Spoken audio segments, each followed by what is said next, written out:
सरकार के 4.5 वर्ष पूरे होने पर गिलाई उपलब्धियां। खबर जनपद बहराइच के तहसील महासी विधानसभा से है, जहां को आपको बता दें कि महासी विधायक सुरेश्वर सिंह ने 4.5 वर्ष पूरे होने पर अपनी उपलब्धियां गिनाई। देखिए लाइव वीडियो। आदरणीय प्रधानमंत्री जी के निर्देशन में, योगी आदित्यनाथ जी के नेतृत्व में हुआ है।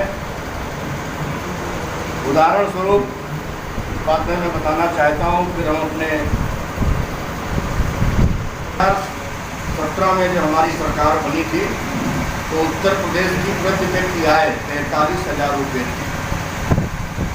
आज उत्तर प्रदेश की प्रति व्यक्ति आय 93,000 रुपये की व्यक्ति है, जो 2 गुने से ज़्यादा हुई। जब हम सरकार में आए थे तो 2.5 लाख करोड़ का बजट प्रस्तुत होता था। आज हमने जो बजट प्रस्तुत किया है, भारतीय जनता पार्टी ने जो बजट प्रस्तुत किया है, 5.5 लाख करोड़ से ज़्यादा का बजट प्रस्तुत किया है। और आर्थिक स्तर पर हम भारत में, हमारा उत्तर प्रदेश 14वें स्थान पर था। आज हम भारत में दूसरे स्थान पर आकर के खड़े हुए हैं। जब 1918 में 4,68,000 करोड़ का MOU हुआ था तो विपक्ष के नेता कहते थे कि MOU तो कई बार हो चुका है, लेकिन ये धरातल पर कब उतरेगा। आपको जान करके ये खुशी होगी कि 3 लाख करोड़ से ज़्यादा का निवेश इस उत्तर प्रदेश में हो चुका है। और जब कोरोना काल था, कोरोना काल में चाइना की कंपनी उत्तर प्रदेश में आकर के अपना निवेश की थी।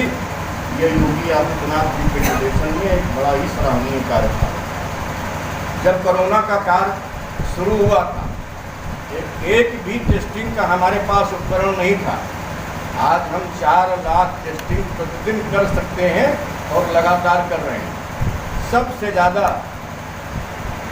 अगर कोरोना पर काम किया है तो पूरी दुनिया में हमारी उत्तर प्रदेश की सरकार ने किया है, जिसको WHO ने भी सराहा है और दुनिया के कई देशों ने भी सराहा है और कहा है कि उत्तर प्रदेश से हम सब लोगों को इसकी शिक्षा लेनी चाहिए कि कोरोना पे काबू कैसे पाया जा सकता है।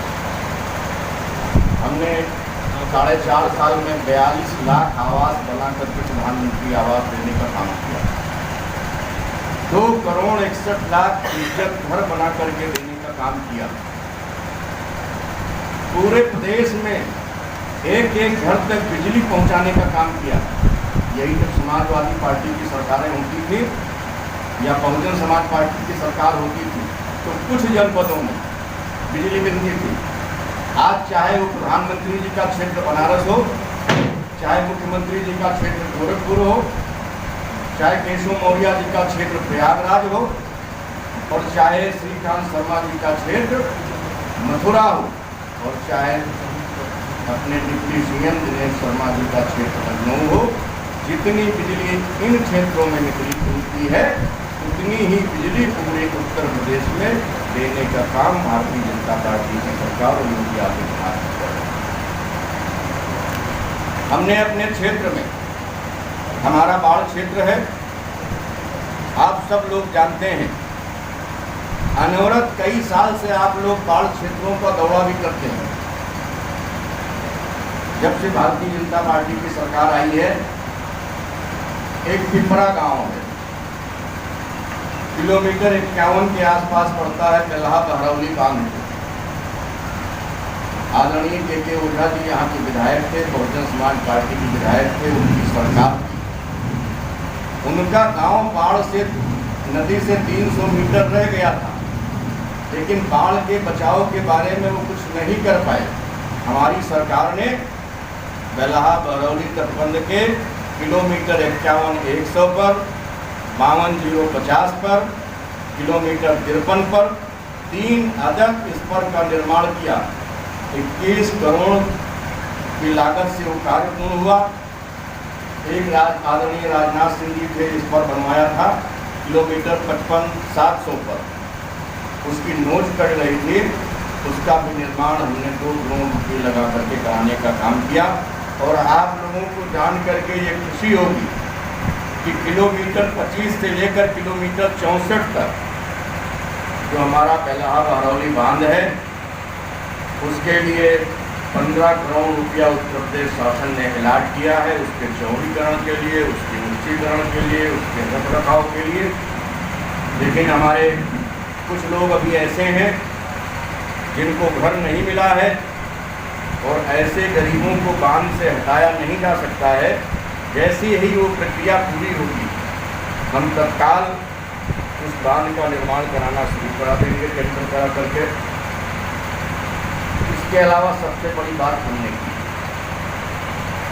ITI से, चाहे देहरादून से आए हों, चाहे कानपुर से आए हों, हमने ड्रोन से सर्वे करा करके घाघरा नदी, जो अब सरयू के नाम में परिवर्तित हो गई है, घाघरा नदी का हमने ड्रोन से सर्वे करा करके नदी में ड्रेजिंग कार्य कराने का काम किया।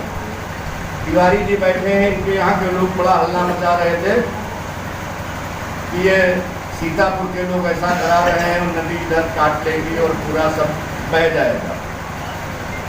इसी कारण से, ड्रेजिंग होने के कारण से गत वर्षों से ज़्यादा बरसात भी हुई,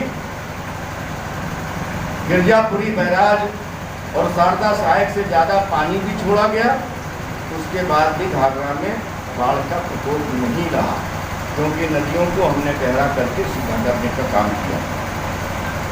और कुछ जो कटान हुए हैं, जैसे मांझा दरियापुर में, पिपरी में, भौरी में, कायनपुर में, मौली में, तिकुरी में, ऐसे जितने भी हमारे कटान पीड़ित हैं, सबको हमने 3 दिन के अंदर उनके खाते में पैसा पहुंचाने का काम किया।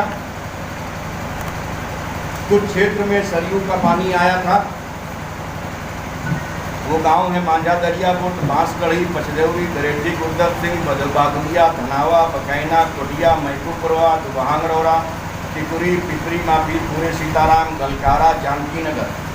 हमने 9,299 व्यक्तियों को, परिवारों को राशन देने का, उनको सहायता देने का भी काम किया है हमारी सरकार ने। और 2,000 लोगों को पन्नी दे करके उनके रहने की व्यवस्था भी की है, 2,000 परिवारों को।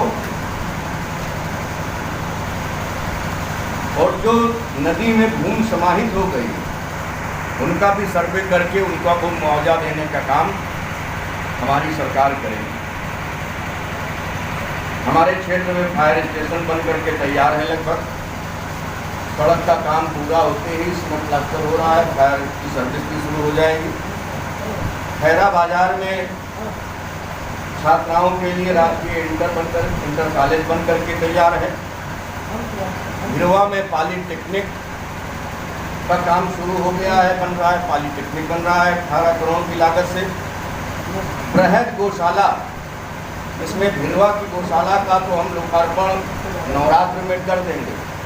एक दूसरी गौशाला के लिए भी, बृहद गौशाला के लिए हमने जमीन दिलाई है, उसका भी निर्माण 1.5 करोड़ की लागत से इन गौशालाओं का निर्माण हो रहा है। उनको भी हम उनका कार्य पूरा कराने का काम करेंगे। कई घाट रोड नहीं बन रही, राम गांव से जो सड़क जाती है उसकी स्थिति जर्जर है।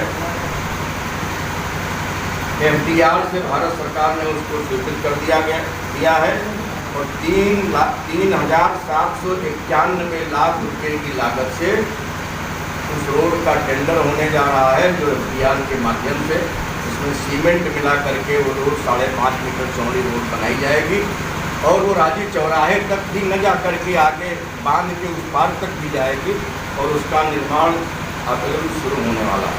5.3 लाख के कार्य कराए हैं, मरम्मत के तो सड़कें पूरी हो गई थी। बहराइच कटाई घाट मार्ग से नेवासा प्रसाद मोहम्मदपुर तमादपुर पर 954 लाख की लागत से सड़क बन रही है, निर्माण कार्य इस समय हो रहा है। दूसरी सड़क नौतला मार्ग से मुनीमपुर कला 448 लाख से भी कार्य प्रगति में है। और जो हमारे संभावित हैं जिनके टेंडर लगने वाले हैं, बीबी रोड से मरौचा बौनी मार्ग 14 किलोमीटर 100 मीटर है, ये 100